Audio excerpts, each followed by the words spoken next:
बिस्मिल्लाहिर्रहमानिर्रहीम। अस्सलामुअलैकुम। मोहतरम असातिज़े इकराम, मेरी ये वीडियो तफ़हीमी अबारत के बारे में है जो कि तलबा को उर्दू के पर्चे में दी जाती है।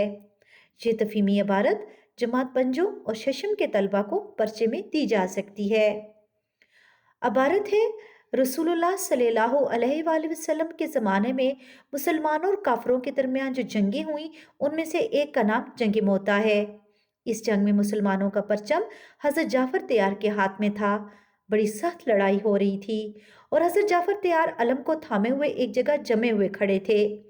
काफरों की कोशिश थी कि मुसलमानों का झंडा गिर जाए और वह मैदान छोड़कर भाग जाएं। एक काफिर हज़रत जाफर तैयार के करीब आया और उनका वो हाथ काट दिया जिसमें परचम पकड़ा हुआ था। उन्होंने अलम को फौरन दूसरे हाथ में पकड़ लिया। काफिर ने इस हाथ पर भी तलवार का वार किया और उसे भी काट डाला। हज़रत जाफर तैयार ने अपने कटे हुए बाजुओं को जोड़कर परचम को सीने से चिमटा लिया। वो इसी हालत में परचम को सीधा किए खड़े थे कि एक तीर आकर लगा और वो शहीद हो गए। तलबा भारत पढ़कर सवालात के जवाबात तहरीर करेंगे। सवाल नंबर 1 है, जंग मोता में मुसलमानों का अलम किसके हाथ में था? सवाल नंबर 2 है, काफर मुसलमानों का झंडा गिराने की कोशिश क्यों कर रहे थे? सवाल नंबर 3 है, भारत में परचम के लिए इस्तेमाल किए गए दो मुतरादिफ अल्फाज लिखें। सवाल नंबर 4 है, हजरत जाफर तैयार ने बाजू कटने के बाद परचम को कैसे संभाला?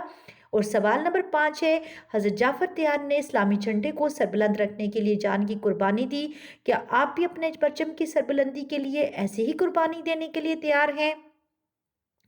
अबारत से दूसरा सवाल भी हम बना सकते हैं। जुमले बनाकर मानी का फर्क वाज़ेह करें। अलम और इल्म। अबारत में से 3 इसमें आम और 3 इसमें खास चुनकर लिखें।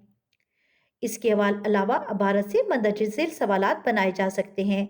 अबारत में से 2 मरकबे अज़ाफ़ी, 2 मरकबे अतफ़ी और 2 मरकबे इम्तिज़ाजी चुनकर लिखें। जमा के वायद लिखें, मुसलमानों, काफरों, बाजुओं। मुझे उम्मीद है कि आपको मेरी ये वीडियो पसंद आई होगी। अल्लाह हाफिज़।